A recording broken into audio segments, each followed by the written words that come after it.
வணக்கம். பரபரப்பு மீடியா செய்திகளுக்காக நான் நிரோஷன். அமெரிக்காவின் மத்திய கலிபோர்னியாவில் உள்ள கடற்படை விமான தளமான லெமூர் அருகே லொஹீட் மார்டின் F-35C லைட்னிங் II விபத்துக்குள்ளானதை அமெரிக்க கடற்படை உறுதிப்படுத்தியது. 5ஆம் தலைமுறை போர் விமானம் விமான தளத்தின் பக்கத்தில் உள்ள ஒரு வயலில் வீழ்ந்து தீப்பிடித்து எரிந்ததாக கூறப்படுகிறது. விமானி பாராசூட் மூலம் வெளியேற்றப்பட்டு பாதுகாப்பாக இருப்பதாகவும் தெரிவிக்கப்பட்டுள்ளது. கடற்படை விமான தளமான லெமூர் வெஸ்னோவில் இருந்து தென்மேற்கே சுமார் 38 மைல் தொலைவில் உள்ளது. விபத்துக்குள்ளான விமானம் ஸ்ட்ரைக் ஃபைட்டர் ஸ்குவாட்ரன் 125 அதாவது BFA 125 படைப்பிரிவுடன் இணைக்கப்பட்டுள்ளது. அமெரிக்க கடற்படையின் லெமூர் விமான தளம் தான் F-35 லைட்னிங் II விமானங்களை இயக்கும் ஒரே அமெரிக்க கடற்படை தளம். அத்துடன் இந்த தளம் அமெரிக்க கடற்படையின் போயிங் FA-18E மற்றும் F சூப்பர் ஹார்னட் விமானங்களுக்கும் தாயகம். கால்ஃபயரின் கூற்றுப்படி இந்த விபத்து ஒரு சிறிய புல் தீயை ஏற்படுத்தியது. அது கிட்டத்தட்ட 10 ஏக்கரில் இருந்து காய்ந்த புல்வெளியை எரித்தது. இந்த நேரத்தில் விவரங்கள் மிகவும் குறைவாகவே உள்ளன. விமான தளத்திற்கு அருகே விபத்து ஏற்பட்டுள்ளதால் விமானம் புறப்பட்டு சிறிது நேரத்திலோ அல்லது தரையிறங்க வந்த போது விபத்துக்குள்ளாகி இருக்கலாம். விபத்துக்கான காரணம் தெரியவில்லை. விபத்து புலனாய்வு ஆரம்பிக்கப்பட்டிருக்கும் என்று எடுத்துக் கொள்ளலாம். 2025ஆம் ஆண்டில் இது இரண்டாவது F-35 போர் விமான விபத்து. ஜனவரி மாதம் அலாஸ்காவின் ஏல்சன் விமானப்படை தளத்தில் விபத்துக்குள்ளான அமெரிக்க விமானப்படையின் F-35A லைட்னிங் II விமானத்தில் ஏற்பட்ட ஒரு செயலிழப்புக்கு பின்னர் அந்த விமானம் விபத்துக்குள்ளானது. அந்த சம்பவத்திலும் விமானி உயிர் பிழைத்தார். அமெரிக்க விமானப்படை மற்றும் அமெரிக்க கடற்படை F-35 லைட்னிங் II விமானங்களின் தனித்துவமான வகைகளை இயக்குகின்றன. விமானப்படையின் F-35A பாரம்பரிய விமான தளங்களில் இருந்து வழக்கமான புறப்பாடு மற்றும் தரையிறக்கங்களுக்காக வடிவமைக்கப்பட்டுள்ளது. அதே நேரத்தில் அமெரிக்க கடற்படையின் F-35C விமானம் தாங்கி கப்பல்களின் மேல் தளத்தில் வைத்து இயக்கப்படும் மாதிரியாகும். அதனால் F-35C விமானங்கள் F-35A விட பெரிய இறக்கைகள் மற்றும் கட்டுப்பாட்டு மேற்பரப்புகளுடன் பொருத்தப்பட்டுள்ளது. மேலும் ஒரு விமானம் தாங்கி கப்பலின் மேல் தளத்தில் வைத்து இயக்கப்படும் விமானங்கள் தரையிறக்கங்களின் அழுத்தங்களை தாங்கும் விதத்தில் கட்டமைக்கப்பட்டுள்ளது. 2 விமான ரகங்களும் குறைந்த ரேடார் கையொப்பத்தையும் மேம்பட்ட சென்சார் இணைவையும் வழங்கும் ஸ்டெல்த் திறன்களை கொண்டுள்ளன. பென்டகோனுக்கு இது மற்றொரு விலை உயர்ந்த விபத்து. F-35 விமானத்தின் விலை $80 மில்லியன் மேல். அதிர்ஷ்டவசமாக சமீப காலம் முன்பு நடந்த விபத்தை போலவே இந்த விபத்திலும் விமானி பாதுகாப்பாக வெளியேற முடிந்தது. விசாரணை தொடங்கும் போதும் லொஹீட் மார்டின் நிறுவனம் குறைந்தபட்சம் ஒரு சிறிய மக்கள் தொடர்பு நெருக்கடியை எதிர்கொள்ள நேரிடும். அமெரிக்க விமானப்படையின் அடுத்த தலைமுறை விமான ஆதிக்கம் NGAD திட்டத்திற்கு 6வது தலைமுறை போர் விமானத்தை உருவாக்க லொஹீட் மார்டின் நிறுவனம் தேர்ந்தெடுக்கப்படவில்லை. அந்த ஒப்பந்தம் மற்றொரு அமெரிக்க விமான தயாரிப்பு நிறுவனம் போயிங்குக்கு கொடுக்கப்பட்டதாக அறிவிக்கப்பட்டு ஒரு வாரத்திற்கு பின்னர் லொஹீட் மார்டின் நிறுவனம் தயாரித்த இந்த விமானம் விபத்துக்குள்ளாகி உள்ளது. போயிங்குக்கு கொடுக்கப்பட்டுள்ள ஒப்பந்தத்தில் அவர்கள் தயாரிக்க உள்ள விமானம் தான் F-47. போயிங்கின் F-47 உடன் போட்டியிட 5ஆம் தலைமுறைக்கு மேற்பட்ட F-35 விமானத்தை தயாரிக்க முடியும் என்று லொஹீட் மார்டின் கூறிய நிலையில் இந்த விபத்து நடந்துள்ளது.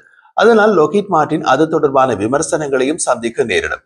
இப்போது விபத்துக்குள்ளான F-35C லைட்னிங் II தீயில் எரிந்துவிட்டது. அதனால் அதை முழுமையான இழப்பு என்று அமெரிக்க பதிவுகளில் இருந்து ரைட் ஆஃப் செய்துவிடும். ரைட் ஆஃப் என்பது விமானத்தை தமது கையிருப்பு பட்டியலில் இருந்து அகற்றுவது. அமெரிக்க கடற்படை இந்த வாரம் ரைட் ஆஃப் செய்துள்ள 2வது விமானம் இது. இந்த விமானம் எரிந்துவிட்டால் உடனே ரைட் ஆஃப் செய்து விடலாம். ஆனால் அமெரிக்க கடற்படை இந்த வாரம் ரைட் ஆஃப் செய்த மற்ற விமானம் விபத்துக்குள்ளான உடனே ரைட் ஆஃப் செய்யப்படவில்லை. அதை செய்வதற்கு அவர்களுக்கு 2 ஆண்டுகள் எடுத்தன. அந்த அளவுக்கு சிக்கலான நடைமுறைகள் அதில் உள்ளன. நாம் குறிப்பிட்ட அந்த விமானம் அமெரிக்க கடற்படையின் P-8A ரக கடல் கண்காணிப்பு விமானம். அந்த விபத்து 2023ஆம் ஆண்டில் நடந்தது.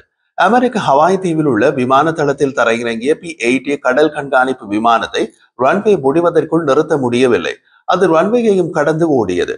அது தீவு விமான தளம் என்பதால் ரன்வே முடிந்து சிறிது தொலைவில் கடல் வந்துவிடும். P-8A கடலில் பாதி இறங்கிய நிலையில் நின்றது. அது பசிபிக் கடலில் ஹனோய் விரிகுடா கடல் பகுதி. இப்போது நீங்கள் திரையில் பார்க்கும் புகைப்படம் தான் ரன்வேயின் முடிவில் ஹனோய் விரிகுடா கடலுக்குள் இறங்கிய P-8A விமானம். P-8A விமானத்தை திருத்தி மீண்டும் சேவைக்கு கொண்டு வர முடியும் என்று அமெரிக்க கடற்படை ஆரம்பத்தில் நம்பிக்கையுடன் இருந்தது. ஆனால் பலவித ஆய்வுகளின் பின் அவ்வாறு செய்வது மிகவும் விலை உயர்ந்ததாக இருக்கும் என்று இந்த வாரம் அமெரிக்க கடற்படை முடிவு செய்தது. அந்த சிக்கலான ஆய்வுகளை முடிக்க கிட்டத்தட்ட 2 ஆண்டுகள் எடுத்தன. அதுவரை விமானம் தனது விதியை எதிர்பார்த்து தரையில் காத்திருந்தது. இறுதியில் இந்த வாரம் விமானத்தை ரைட் ஆஃப் செய்யும் முடிவு எடுக்கப்பட்டதில் விமானத்தை துண்டு துண்டாக வெட்டி மடக்கி இரும்பாக மாற்றி உருத்தெரியாது செய்து விட்டார்கள்.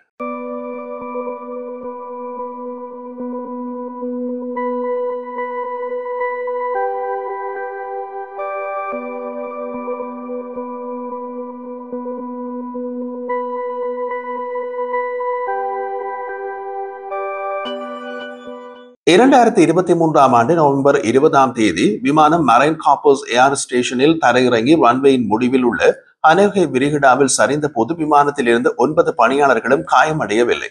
அனைவரும் கரைக்கு திரும்ப முடிந்தது. இப்போது திரையில் தெரியும் புகைப்படங்களை பாருங்கள். இவை விபத்து நடந்த பின் புலனாய்வு குழுவினரால் வெவ்வேறு கோணங்களில் எடுக்கப்பட்ட புகைப்படங்கள். அந்த நேரத்தில் அமெரிக்க கடற்படை ரோந்துப்படை 4 அதாவது BP-4 ஒதுக்கப்பட்டிருந்த அந்த விமானம் விபத்தில் குறிப்பிடத்தக்க சேதத்தை சந்தித்தது. இருப்பினும் விமானத்தை திருத்தி மீண்டும் பயன்படுத்தும் விதத்தில் இருந்ததை புகைப்படங்கள் காட்டுகின்றன. விமானத்தை உடனே வெளியே எடுத்திருந்தால் அதை செய்திருக்கலாம். ஆனால் அப்படி நடக்கவில்லை. விமானத்தை வெளியே இழுக்க ஒரு சிக்கலான மீட்பு நடவடிக்கை மேற்கொள்ளப்பட்டது. அதற்கு 2 வாரங்கள் பிடித்தது. விமானம் உப்பு நீரில் சுமார் 2 வாரங்கள் அமர்ந்திருந்ததால் சேதம் மேலும் அதிகரித்தது. கடலுக்குள் விமானம் இருந்ததால் எப்படி இருக்கும் என்பதை கடலுக்கு அடியேதான் போய் பார்க்க வேண்டும்.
விமானம் ஒரு வழியாக வெளியே எடுக்கப்பட்ட பின் விமானத்தை திருத்துவது என்றால் எவ்வளவு செலவாகும்?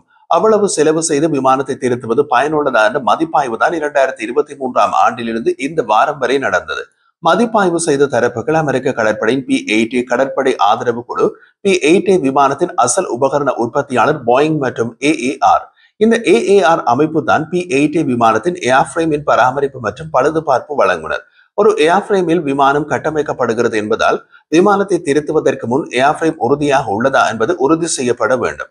P-8A விமானத்தை திருத்தி மீண்டும் சேவைக்கு கொண்டு வருவதற்கு எவ்வளவு செலவாகும் என்ற விவரம் வெளியிடப்படவில்லை. ஆனால் விமானத்தை கடலில் இருந்து வெளியே எடுக்கும் மீட்பு நடவடிக்கைகளுக்கு மட்டும் டிசம்பர் 2023ஆம் ஆண்டு $1.5 மில்லியன் செலவானது என்று அமெரிக்க கடற்படை கூறியது. இந்த P-8A விமானத்தை திருத்தி மீண்டும் இயக்குவதில் அமெரிக்க கடற்படையின் தரப்பில் தெளிவாக ஆர்வம் இருந்தது. போயிங் 737 அடுத்த தலைமுறை விமானத்தை அடிப்படையாக கொண்ட இந்த ஜெட் விமானங்கள் ஒவ்வொன்றும் கடற்படை பட்ஜெட் ஆவணங்களின்படி 171 மில்லியன் விலை உடையவை. எனவே தீவிரமாக சேதமடைந்த விமானத்தை திருத்துவது புத்தம் புதிய விமானம் ஒன்றை வாங்குவதை விட மலிவானதாக இருக்கும் என்று கடற்படை கருதியது. சமீபகால கடற்படை பட்ஜெட் ஆவணங்களின்படி 2024ஆம் ஆண்டு நிதியாண்டின் P-8A விமானத்தின் யூனிட்டின் விலை கிட்டத்தட்ட $180 மில்லியன் உயர்ந்தது. இருப்பினும் விமானத்தை திருத்துவதில் பயனில்லை என்ற இறுதி முடிவு இந்த வாரம் எடுக்கப்பட்டது. 2027ஆம் ஆண்டு வரை புதிய P-8A விமானங்களின் விநியோகங்களை தொடர அமெரிக்க கடற்படை ஒப்பந்தங்களை செய்துள்ளது. ஆனால் இழப்பை ஈடு செய்ய கூடுதல் விமானத்தை வாங்க திட்டமிட்டுள்ளதாக தற்போது எந்த அறிகுறியும் இல்லை. இந்த விபத்திற்கு முன் அமெரிக்க கடற்படை 128 P-8A விமானங்களை இயக்கியது. பொதுவாக கடல்சார் ரோந்து விமானம் என்று விவரிக்கப்பட்டாலும் P-8A உண்மையில் விரிவான ISR திறன்களை கொண்டு பல பணிகளை செய்யக்கூடிய விமானம். மேம்பட்ட கணினி செயலாக்கம், உயர் பாதுகாப்பு கட்டமைப்பு, பெரிய அளவிலான அலைவரிசை செயற்கைக்கோள் தொடர்பு அமைப்பு, ASW சிக்னல்கள் நுண்ணறிவு திறன், ஒரு ட்ராக் மேலாண்மை அமைப்பு மற்றும் தேடல், கண்டறிதல் மற்றும் இலக்கு திறன்களை மேம்படுத்த கூடுதல் தகவல் தொடர்பு மற்றும் ஒலியியல் அமைப்புகள் கொண்ட புதிய போர் அமைப்பு தொகுப்பு இதில் அடங்கும் என்று கடற்படை தெரிவித்துள்ளது. உற்பத்தியாளர் போயிங் ஏற்றுமதி சந்தையில் P-8 விமான விற்பனையில் குறிப்பிடத்தக்க வெற்றியை கண்டுள்ளது.